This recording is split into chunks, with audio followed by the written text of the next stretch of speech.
ये है स्टार एक्सेंस और आप देख रहे हैं स्टार एक्सेंस लाइव टीवी।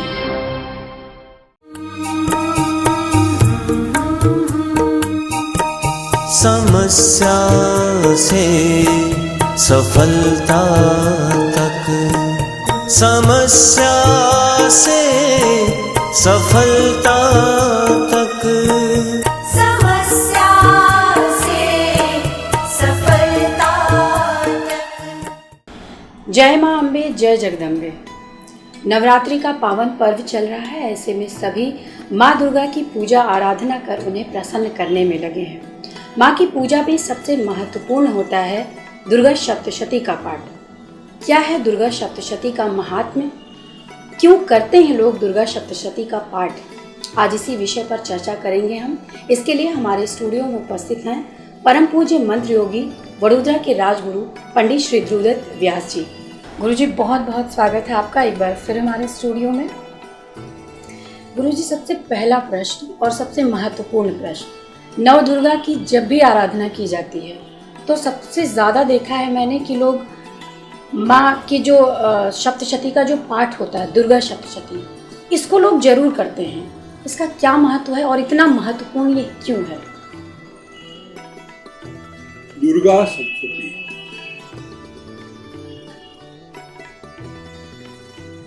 माँ दुर्गा की उपासना का सबसे बड़ा महत्वपूर्ण माध्यम है। मार्कंडेय पुराण के अंदर ये कथा आती है। मार्कंडेय पुराण में माँ दुर्गा की पूरी कथा है। 3 भाग में है। प्रथम चरित्र, मध्यम चरित्र, उत्तम चरित्र। महाकाली, महालक्ष्मी, महासरस्वती। सृष्टि की 3 महादेवियां हैं। ब्रह्मा, विष्णु, महेश, इन 3 की शक्तियां हैं। ये इतना महत्वपूर्ण है कि नवचंडी, सतचंडी, सरचंडी कुछ भी करो, पाठ को इसका ही होता है, हो तो इसका ही होता है। जबरदस्त चमत्कारिक ये स्तोत्र है ये माँ दुर्गा का। दुर्गा शब्द का अर्थ है दुर्गा दुर्गति हारिणी। दुर्ग से दुर्ग, समस्या अगर आपके पास है तो उसको दूर करने का मार्ग मात्र और मात्र दुर्गा सप्तशती है। मैं ऐसा कहता हूं, मेरा ऐसा अभ्यास है उसके अंदर कि ये पूरा जो है ना गीता के साथ चलता है। गीता, श्रीमद् भगवद गीता भगवान ने बहुत ऊंची भाषा में, बहुत ज्ञानियों लोगों के लिए बहुत भारी शब्दों में कही है। आज तक लाखों लोगों ने इस पे टीका की, बड़े बड़े विद्वान दुनिया भर के।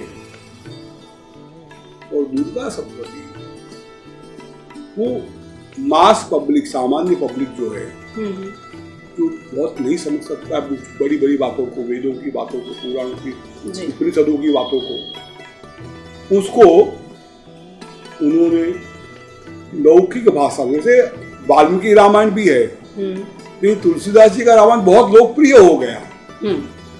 मूल रामायण तो वाल्मीकि है, इतिहास अगर पकड़ा जाएगा तो वाल्मीकि जी के रामायण से पकड़ा जाएगा। लेकिन लोक भोग्य हुआ तुलसीदास जी का रामचरितमानस, क्योंकि लोक भाषा में और आम आदमी के समझ में आ जाए वो भाषा का प्रयोग तुलसीदास जी ने किया। वाल्मीकि जी का जो भाष्य था, जो रामायण है, थोड़ी ऊंची भाषा। राम जी महानायक है। राम जी भगवान नहीं है, महानायक है। तुलसीदास जी के रामायण में भगवान राम भगवान है। वही परिस्थिति भगवद गीता में और दुर्गा सप्तशती में। पहले तो सप्तशती का मतलब क्या होता है?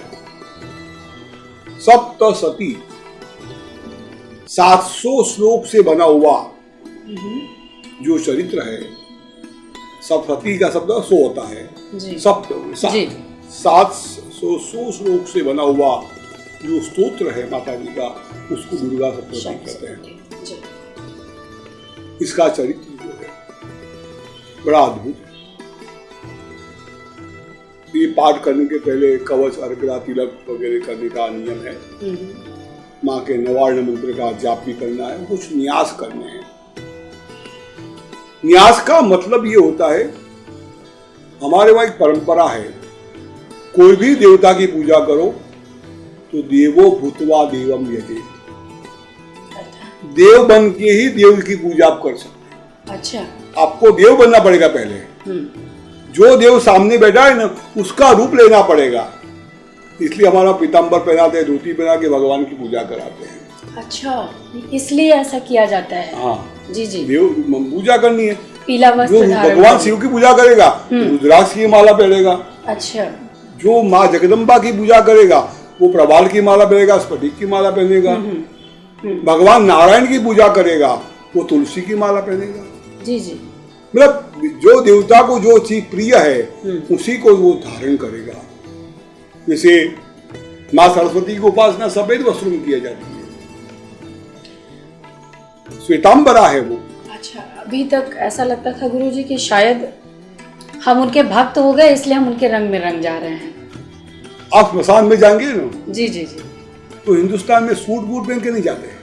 कोई जाता है सूट बूट पहन के? नहीं, देखा हम कहीं हिंदू स्मशान में जाएंगे। हाँ, अंग्रेजों में जाते हैं, जी जी, हाँ ऐसा नियम है कि सूट बूट, उनका वो ड्रेस ही है लेकिन काला होगा, क्रिश्चियंस, जी जी, काला ड्रेस होगा और दूसरा कोई कलर पहन के नहीं जाएंगे। बिल्कुल। हम लोग स्मशान जाते हैं तो हम सफेद कपड़े पहनकर कुर्ता पायजामा पहन के हम सादे वस्त्रों में जाते हैं। जी जी, शोक का माहौल है। लेकिन हम शादी में जाते हैं तो चमक दमक, बड़े भारी कपड़े पहन के शादी में जाते जी, हैं ना। वही स्थिति यहाँ पर है, जिस भगवान के साथ जाना है उस देवता के मय हो जाना है। ओके, इसलिए पंडित जी हमको तिलक लगाते हैं, हार पहनाते हैं। पहले हमको भगवान को बाद में हार पहनेंगे, तो यजमान को हार पहनेंगे। जी जी जी, क्यों पहनाते? आपको भगवान बनने की कल्पना करनी, ध्यान करना है। जब तक आपके मन में विकार है वहां तक आप भगवान की पूजा नहीं कर सकते। विकार निकलने चाहिए, जो पाप है मन से वो निकलना चाहिए, तब जाके आप भगवान के अंदर। अर्थात उनकी आराधना करने के लिए पहले आपको उनके रंग में रंगना है। बिल्कुल सही। कोई भी काम करना है तो डॉक्टर दिखना चाहिए, सफेद कोट वोट पहना हुआ है, बिल्कुल, तो वो फील आता है। डॉक्टर दिखता है। वकील को काले कपड़े पहनेगा वो, वहाँ भेदभाव नहीं है। बिल्कुल, लेकिन उसका वो जो रंग, मोस्टली हमारे साधु महात्मा होंगे दाढ़ी रखते होंगे, बिना दाढ़ी के बहुत कम होते हैं। चोटी रखते दिखता है दाढ़ी पर कोई महात्मा है, भाई कोई महात्मा। जी जी, वही परिस्थिति यहाँ पर होती है। देवो भूतवा देवम निजे। यहाँ न्यास का महत्व बहुत है। न्यास मतलब क्या? शरीर के अंदर देवताओं की स्थापना करना। अच्छा, माँ की स्थापना करना। हमें माँ का रूप आपको पता नहीं होगा, शायद सुना हो तो पता नहीं, पर रामकृष्ण परमहंस जी, स्वामी रामकृष्ण परमहंस की माँ काली की उपासना करते करते काली स्वरूप हो गए थे। जी जी, पढ़ा बिल्कुल काली के स्वरूप में वो आ गए थे, स्त्री के रूप में आ गए थे। इतनी माँ की उपासना में उनका चेंज हो गया था। तो न्यास इसलिए करना है कि हमारे शरीर के अंदर विविध भागों के अंदर तो न्यास बहुत दो प्रकार के होते हैं, अंतर्न्यास और बहिर्न्यास। ये बहुत लंबा विषय है, उसकी चर्चा अब आप यहाँ करने की जरूरत नहीं है। सामान्य न्यास क्या होते हैं बता दूं मैं आपको। चंडी पाठ में न्यास करना जरूरी होता है जी, शुरुआत में, उत्तर में, पाठ पूरा होने के बाद। जी जी, तो हम सड़ंग न्यास की बात करेंगे। तो न्यास कैसे करते? ओम ऐं ह्रीं क्लीं चामुंडायै विद्यै अंगुष्ठाभ्यां नमः। ये हमारे अंगूठे के अंदर माँ चामुंडा का वास होता है। ये अंगुष्ठाभ्यां नमः। ओके, ओम ऐं ह्रीं क्लीं चामुंडायै विद्यै तर्जनीभ्यां नमः। हमारी तर्जनी में माँ जगदम्बा का वास हो जाए। ओम ऐं ह्रीं क्लीं चामुंडायै विद्यै मध्यमाभ्यां नमः। इसको मध्यमा कहते हैं, मध्यमाभ्यां नमः। ओम ऐं ह्रीं क्लीं चामुंडा विजय अनामिकाभ्यां नमः। ओम ऐं ह्रीं क्लीं चामुंडा विजय कनिष्ठाभ्यां नमः। ओम ऐं ह्रीं क्लीं चामुंडायै विजय करपुष्टाभ्यां नमः। हमारे पूरे हाथ के अंदर कर पुष्टे कर मध्य माँ जगदम्बा का वास हो जाए तो हमारा हाथ कोई बुरा काम नहीं कर सकता। हमारे हाथों में शक्तियाँ आएगी, ऊंचा आएगी, भयंकर। फिर क्या करते हैं? ओम ऐं ह्रीं क्लीं चामुंडायै विजय हृदयाय नमः। अच्छा। माँ हमारे हृदय के अंदर माँ चामुंडा का वास हो जाए। ओम ऐं ह्रीं क्लीं चामुंडा विजयी शीर्षे स्वाहा। माँ जगदम्बा हमारे सिर में आकर विराजमान हो जाए। ओम ऐं ह्रीं क्लीं चामुंडा विजयी शिखाय बहु सट। शिखा के अंदर माँ जगदम्बा का वास हो जाए। ओम ऐं ह्रीं क्लीं चामुंडा विजयी नेत्रत्रयाय बहु सट। 3 नेत्र, हमारे 3 नेत्र होते हैं, हमें ध्यान रखना। हर इंसान के 3 नेत्र हो। 2 नेत्र हमारे काम करते हैं, एक काम नहीं करता है। एक जब काम करता है जब आपकी कुंडलिनी जागृत होती है। अच्छा। आपके अंदर कुंडली जो कुंडली शक्ति जो हमारे शरीर के अंदर है, उसके बाद जब हम योग की बातें करेंगे आगे जाके, तब कुंडली की बातें करेंगे। कुंडलिनी ऐसी शक्ति माँ पार्वती है, हमारे करोड़ रज्जु के नीचे बैठी हुई, वो सर्पिनी के रूप में बैठी हुई है। वो जब निकलती है, उठती है, उसको उठाते हम लोग जब शक्तिपात करके, और भगवान शिव को जब मिलती है, भगवान शिव यहाँ विराजमान है, समाधि अवस्था में है। अच्छा। इसी अवस्था के अंदर जब माँ पार्वती ऊपर जाके भगवान शिव को मिलती है, और शिव जब जागृत होते हैं सपामा सहस्त्राधार चक्र के अंदर, तो दुनिया में कहाँ क्या हो रहा है वो तीसरी नेत्र आपका देख सकता है। क्या? दुनिया में कब किसी के वहां, अभी मुझे एक भाई साहब बता रहे थे हमारे मेहुल भाई, कि भाई इंटरनेट ने ऐसा ढूंढ निकाला है कि आप कहां पर हो, हाँ। किस जगह पर हो, वो आपको पता चलता है तीसरी नेत्र। देखो इंटरनेट को ढूंढना पड़ता है, सैटेलाइट चाहिए। हमारा सैटेलाइट हमारे पास ही है जी। यहाँ बैठ के मैं देख सकता हूँ आप क्या कर रहे हो, जी जी, क्या करने वाले हो, क्या होने। हमारा इंटरनेट जो ऐसा है ना, वो आपको 100 साल बाद में क्या होने वाला है ना, वो भी दिखा देता है। इतना पावरफुल सहस्त्राधार में भगवान शिव बैठे हुए समाधि के अंदर है, उसको जागरूक करना पड़ेगा। ये विषय यहाँ नहीं आता है, हम अभी यहाँ न्यास की बात करेंगे। जी जी। जब हम योग की बातें करेंगे तो योग बताएंगे, मंत्र योग, मंत्र शक्ति योग, मंत्र खेलाई बताएंगे आपको, तब बताएंगे योग में कैसे आप आगे बढ़ सकते हैं, है ना। तो यहाँ ऐं ह्रीं क्लीं चामुंडा विजयी शिखाय बहु सट। ऐं ह्रीं क्लीं चामुंडा नेत्रत्रयाय बहु सट। 3 नेत्र हमारे माँ जगदम्बा को दिख जाए, हमें सब दिख जाए। ओम ऐं ह्रीं क्लीं चामुंडा विजयी अस्त्राय फट। मतलब आवाज आने से इविल शक्तियां जो है, भूत प्रेत वगैरह जो हो भी हो नहीं भी हो भी हो, भाग जाते हैं। वॉइस में, नाद में बड़ी शक्ति होती है, इसीलिए शंखनाद किया जाता है। हाँ, जोर से उसका बाल के कोई हमारे वहां से सब चले जाए, माँ जगदम्बा की आवाज से सब भाग जाए। ये न्यास करना है, इसको षडंग न्यास कहते हैं। षडंग न्यास, 6 न्यास होते हैं, 6 हाथ के, 6 शरीर के, और उसके माँ जगदम्बा का रूप आपके अंदर विराजमान होता है। अगर ध्यान रखोगे, अगर विश्वास रखोगे तो भगवान है, विश्वास नहीं रखोगे तो नहीं, तो भगवान। जी जी, ये बात बहुत पक्की है। जी जी। भगवान ने गीता में बहुत स्पष्ट कहा है, श्रद्धा से किया हुआ कार्य ही सिद्ध होता है। बिना श्रद्धा से कुछ भी करो आप तो तामसी बन जाता है। जो भी करो, जितना भी करो।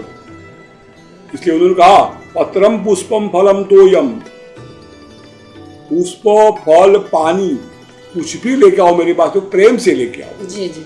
सुदामा जी 3 मुट्ठी चावल लेके गए थे, इतने प्रेम से ले गए थे, भगवान ने सर्वस्व दे दिया उसको। तो ये न्यास करने के बाद हम देवी रूप बन जाते हैं, और उसके बाद हम दुर्गा सप्तशती पाठ की आरंभ करते हैं।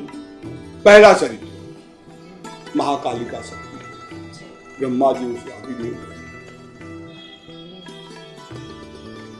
गीता जी में भगवान ने कहा कि जिसको नरक में जाना है, ना जाना है नरक में, जिसको नरक में जाना है उसके 3 रास्ते हैं। 3 रास्ते, काम एषः, क्रोध एषः, दर्प एषः, त्रिविधम नरकस्य द्वारम्। काम, क्रोध और अहंकार, ये 3 जो ऐसे आपको नरक में ले जाते हैं। सीधा आप नॉन स्टॉप गाड़ी नरक में जाके खड़ी है, बहुत क्रोध करोगे तो वहां पहुंच जाओगे आप। यहाँ चंडी पाठ में भी यही बात है। और गीता जी में, मैं गीता जी का इसलिए समझ रहा हूँ, मैं हमेशा ट्वीट करना आता हूँ, भगवत गीता और दुर्गा सप्तशती एक ही लाइन में चलता है। अच्छा। भगवत गीता के अंदर अर्जुन को टेंशन होता है, विषाद होता है, उसका मन अस्थिर हो जाता है। जब वो श्री कृष्ण के शरण में जाता है, भगवान ऐसा है ऐसा है ऐसा है, आप मेरे गुरु बन जाओ। तो ऐसा ही चंडी पाठ में एक राजा होता है सूरत जी, सूरत नाम राजा जी, ये राजा भूपति बहुत बड़ा शक्तिशाली होता है, लेकिन जब अपने ही लोग शत्रु बन जाए, घर फूटे घर जाए, जी, जी, अपने ही लोग शत्रु बन जाए, हमने खाने लगे, तो हमारा पतन अवश्य है, निश्चित, अवश्य हमारा पतन। राजा के मंत्री लोग राजा को साथ नहीं दे रहे हैं, राजा कोला विध्वंस नाम के शत्रुओं के साथ हार जाते हैं, अपने पाटनगर में छोटे से गांव में आते हैं, वहां भी देखते हैं कि मेरे मंत्री लोग सब लूट रहे हैं, मुझे प्रजा का धन वो ले जा रहे हैं, बड़ा चिंतित होता है। और वो राजा शिकार के बहाने वन में चला जाते हैं। वहां एक मेघावी नाम के ऋषि होते हैं जी, उनका आश्रम होता है, वहां जाके वो रहते हैं। जीवन में सदगुरु का आश्रय बहुत शांति महत्वपूर्ण का मार्ग होता है। जी, हम जब मंदिर में जाते हैं, लोग कहते हैं मंदिर क्यों जाते हैं, हम आश्रम में जाते हैं, जी, जी, एक शांति मिलती है, जी, एक आनंद मिलता है, अपनत्व का अनुभव होता है। जी, राजा सूरत वहां रहते हैं। उस समय एक बनिया बाबा समाधि नाम वैश्यो बनिया बहुत दुखी होता है। राजा उसको पूछता है, आप कौन हैं? इतने दुखी क्यों आए, क्यों आए हो? ये जो बनिया का जवाब है सुनने जैसा है। जी, जी, तो वो कहता है मैं समाधि नाम का वैश्य हूँ, बहुत श्रीमंत था, लेकिन लोभ के हिसाब से मेरी पत्नी और बच्चों ने सब धन ले लिया और मुझे निकाल दिया। प्रॉब्लम निकाल दिया वो नहीं है, समस्या वो है, वो सोचता है, वो कहता है वो लोग क्या करते होंगे, अच्छा, मेरी पत्नी और मेरे बच्चे क्या करते होंगे। आप देख रहे हैं जब भी आपको प्रॉब्लम आएगा ना, घर वालों से झगड़ा होगा ना, तो घर वालों को ज्यादा याद आएगी आपको। जी, जी, जिससे झगड़ा होता है ना, उसका ज्यादा याद आती है हमको, वो क्या करता होगा, कहाँ गया होगा, किस जगह गया होगा, वो याद देता है। राजा कहता है कि भाई तुमने निकाल दिया है, घर से निकाल दिया, तुम्हारा सब ले लिया है, फिर भी उनको याद करते हो। महाराज क्या मन उनको छोड़ने को तैयार है, हमारा मन उनकी माया में फंसा हुआ है। राजा सोचता है, राजा कहते हैं, वो सोचता भी है मैं राजपाट छोड़ के यहाँ आया हूँ, लेकिन मेरा मन आज भी वहां राजपाट के लगा हुआ है। मेरे राज का क्या होता होगा, मेरे मंत्री क्या करते होंगे, मेरी प्रजा का क्या होता होगा, मेरा धन क्या होता होगा, वैसा ये सोचता है। इसका कारण क्या है?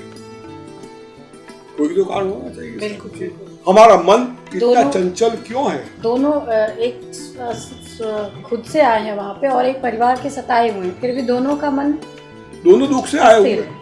दुख जो होता है उसको उसी की याद दिलाता है। जी, जी, जिससे दुख प्राप्त हुआ है तुम्हें।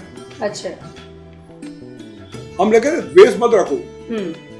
आप का शत्रु है ना, वो आपको हमेशा याद कराता रहेगा मैं जिंदा हूँ, मैं हूँ।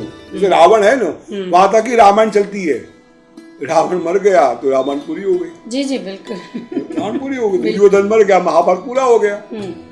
ऐसे जो उसी तरह मन से उसको मार डालो, तो गया, मेरा ले गया तो जाने दो उसको, क्या हो गया हमारा, जो गया वो गया ही है, जो हमारा नहीं था वो चला गया। तो ऐसा इंसान ऐसा नहीं कर सकता, उसी माया में जो चला गया है, जो नुकसान हुआ है, जो दर्द उसको मिला है, उसको वो याद करता रहता है जी। उससे वो दुखी होता है। उपाय क्या होना चाहिए? दर्द का इलाज करना चाहिए, भूल जाना चाहिए उसको, आगे का मार्ग ढूंढना चाहिए। जैसे ध्रुव जी की बात पता होगी आपको कि इंसान को कैसे तय करना चाहिए। ध्रुव जी के 2 माताएं थी, जी सुनीति और सुरुचि। उत्पान राजा की 2 पत्नियां थी। राजा को वो जो सुरुचि थी ज्यादा प्रिय थी। एक दिन ध्रुव जी अपने पिता के पास गए, सुरुचि बैठी हुई थी। उसने ध्रुव जी ने कहा, पिताजी आपकी गोद में बैठना है। बच्चा था छोटा, 7-8 साल का। जी जी जी। पिताजी आपकी गोद में बैठना है।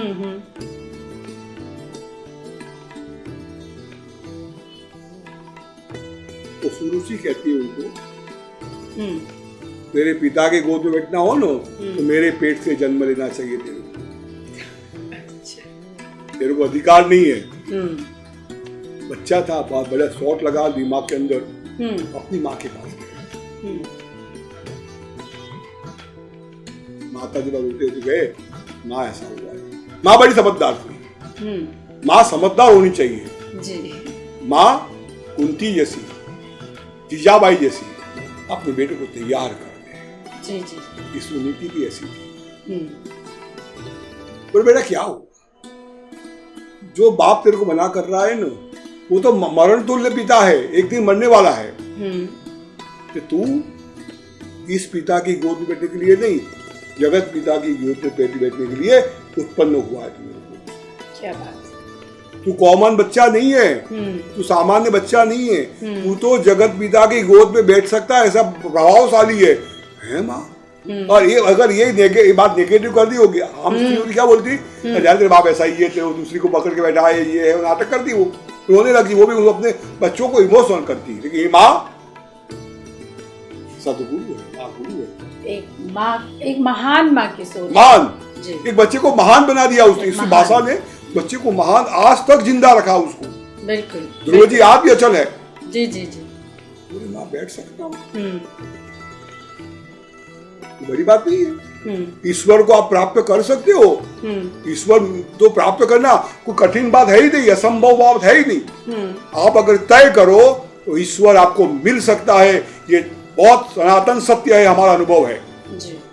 तो तय करना पड़ता है, उस परफेक्ट होना चाहिए, हर चूक होनी चाहिए। ध्रुव जी की माँ ने कहा, बेटा जगत पिता के गोद में बैठ सकता है। कैसे? मुझे पता नहीं। माँ बोलती, जो सत्य था वो माँ ने कहा, मुझे पता नहीं, लेकिन मैंने सुना है कि वन में जाके नदी किनारे तू उसका तप करेगा ना तो भगवान तेरे को मिलने आएंगे। जी। बात निश्चित हो गई, चल दिए वो तो, माँ ने कह दिया और चल दिए। भगवान ने सोचा उसकी चाल पे से। जब आदमी जब चलता है ना तो मन में एक बात तय होती है, उस चाल से पता चलता है कि ततो मृगेंद्रस्य मृगेंद्रगामी।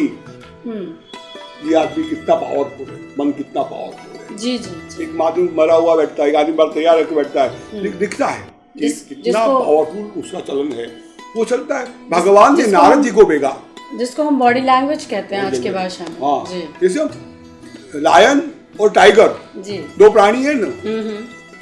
हम लायन को ही राजा कहेंगे, टाइगर को।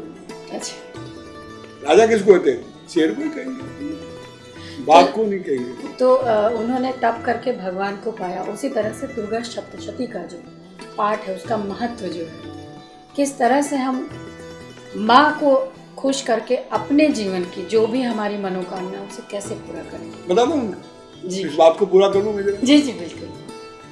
तो वो चले, भगवान ने कहा, भगवान जब तय करते हैं ना, हाँ। तो भगवान हमारे लिए मार्ग खोल देते हैं। हाँ बिल्कुल।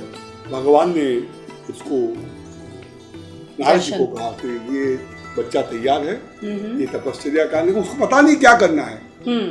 हमें पता नहीं कहा क्या करना है, पता नहीं हो ना, तो भगवान उसके लिए मार्ग खोलते हैं। भगवान बहुत दयालु है, करुणामय है। जी जी। भगवान करुणामय है। नारद जी आए, बेटा कहाँ जा रहे? बच्चा बहुत निर्दोष था, बोले भगवान को, जगत पिता को मिलने जा रहा हूँ, उनकी गोद में बैठना है।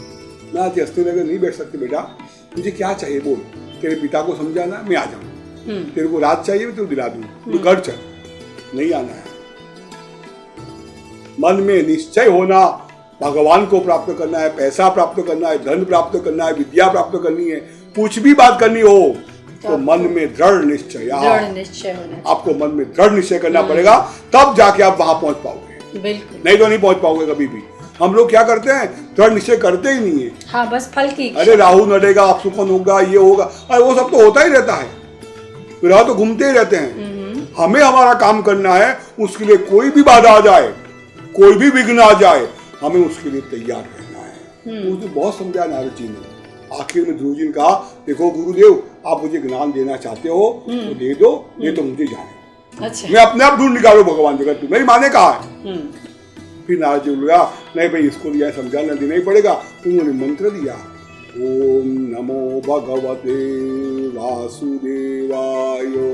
ये द्वादशाक्षर मंत्र का जाप करना, तुझे भगवत पिता मिल जाएंगे। तो ध्रुव जी गए थे, दृढ़ निश्चय मन में था, और एक अंगूठे पे खड़े होकर भगवान की तपश्चर्या की है। इतिहास साक्षी है, 6 महीने में वैकुंठ के स्वामी का सिंहासन डोल गया है। वो वहां पधारे हैं और ध्रुव जी को आजीवन अमर कर दिए जी। ध्रुव जी को अमर कर दिए। ये होता है मंत्र का प्रभाव, गुरु दृढ़ निश्चय का प्रभाव। सप्तशती दुर्गा में भी मन जब तय करता है, लेकिन यहाँ मन फंसा हुआ है, माया में फंसा हुआ है, तो वो दोनों राजा सोचते हैं क्या करें। तब एक ही मार्ग मिलता है, गुरु जी। जब कोई मार्ग ना मिले ना, तो सदगुरु के चरणों में चले जाओ। तुम्हारा कैसा भी संकट होगा ना, सदगुरु में वो शक्ति है, तुम्हारे संकट को दूर कर सकते हैं। भगवान ने यहाँ भागवत में कहा था कि जो काम हम नहीं कर सकते, जो हमारे आशीर्वाद से धन मिल सकता है, पुत्र मिल सकता है, लेकिन पाप नहीं जल सकते हैं, गुरु संत जो होगा उसमें वो शक्ति है, आपके पाप को जलाएगा जी। वो लोग मेघावी ऋषि के शरण में जाते हैं और पूछते हैं, महाराज हमारा मन अशांत क्यों है, हमारा मन अशांत कौन सी ऐसी माया है जो हमारे मन को भटका, जिन लोगों ने हमारा त्याग किया है, हम उसी को याद कर रहे हैं। सही है। तब मेघावी ऋषि उनको बात करते हैं, महामायाम हरेश्चैसाम दया सन्मोह्यते जगत ज्ञानिनाम अपि चेतांसी देवी भगवती सा बलादाकृष्य मोहायो महामायाम प्रयश्च। ये भगवान विष्णु की जो माया है, देवी जगदम्बा जी, वो ऐसी माया है, अच्छे अच्छे लोगों को अपनी माया में फंसो लेती है, भटका देती है। ज्ञानी नाम अपि चेतांसी, बड़े बड़े ज्ञानी लोग हम देखते हैं, बड़े बड़े स्थान पे पहुंचे हुए ज्ञानी लोग उसकी माया में फंस जाते हैं, अहंकार में आ जाते हैं। अहंकार माया ही है जी, बिल्कुल। क्रोध भी माया है जी, लोभ भी माया है, उसकी माया में फंसा देते हैं। वो माया में फंसा और गया काम से बोले। माया का जबरदस्त प्रभाव दुनिया पर है। पूरी माया कौन, ये माया क्या करती है, ये सब प्रथम चरित्र में आता है जी। माया क्या करती है, माया कैसी है, यही बात भगवान श्री कृष्ण ने गीता में कही थी, यही बात यहाँ चल रही है। पूरी महामाया विष्णु की शक्ति है, भगवान विष्णु की शक्ति है। अब ये इसका जो बातें हैं बहुत लंबी चौड़ी बातें हैं जी। तो पहला अध्याय की बात हम अगले एपिसोड में करेंगे कि राजा का जवाब क्या था। वहाँ रात्रि सूक्त आता है, तो रात्रि सूक्त का क्या अर्थ होता है, भगवत गीता का और रात्रि सूक्त का क्या मतलब है, और प्रथम अध्याय का पाठ करने से क्या लाभ होगा जी, क्या क्या क्या मिलेगा। क्यों हर को लाभ तो चाहिए, मुझे भी चाहिए, आपको भी चाहिए, तो लाभ कैसे मिलेगा, संकट से दूर कैसे होंगे, पहला चरित्र पढ़ के भी वो आपको बताएंगे हम अगले एपिसोड में। क्योंकि हमारे पास इशारा हो चुका है कि टाइम आपका समय पूरा हो चुका है, हमें यहाँ उसको पूरा ही करना पड़ेगा। तो वहाँ कर हम अगले एपिसोड में बात करेंगे कि भगवती महामाया का कैसा प्रादुर्भाव हुआ, भगवती महामाया क्या क्या दे सकती है, भगवती महामाया से हम कैसे लाभ उठा सकते हैं, कौन से मंत्रों का प्रयोग करके क्या कर सकते हैं, वो आपको बताएंगे अगले एपिसोड में। दुर्गा सप्तशती के बारे में इतनी खूबसूरत और महत्वपूर्ण जानकारी देने के लिए गुरुजी बहुत बहुत धन्यवाद। लेकिन अगले एपिसोड में हम इसके बारे में और विस्तार से आपसे चर्चा करेंगे और थोड़ा आपको टाइम देना पड़ेगा, क्योंकि मैं चाहती हूँ कि मेरे दर्शकों को दुर्गा सप्तशती का जो महत्व है वो विस्तार में पता चले। महामाया की शक्ति से तो आप सब परिचित हैं, लेकिन दुर्गा सप्तशती का पाठ कितना महत्वपूर्ण और कितना पावरफुल है, इसके विषय में हम चर्चा करेंगे आने वाले एपिसोड में। इसके अलावा हमारे फेसबुक पेज को लाइक कीजिए, इस महत्वपूर्ण जानकारी को अपने ग्रुप में शेयर करिए और माँ शक्ति का आशीर्वाद प्राप्त करिए। साथ ही हमारे स्क्रीन पर व्हाट्सएप नंबर दिया गया है, आप अपने किसी भी प्रश्न को लेकर आप गुरुजी से सीधे तौर पर संपर्क कर सकते हैं और अपने जीवन के सभी समस्याओं से निजात पा सकते हैं हमारे कार्यक्रम समस्या से सफलता तक में। तब तक के लिए नमस्कार।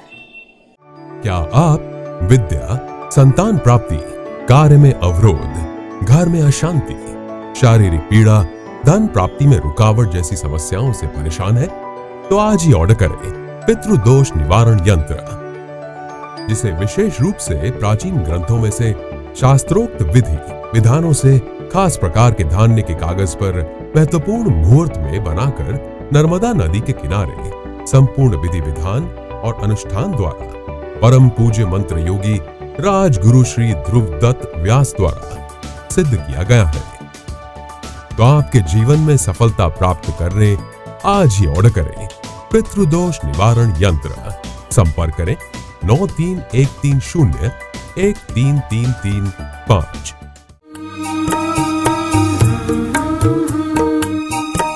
समस्या से सफलता तक, समस्या से सफलता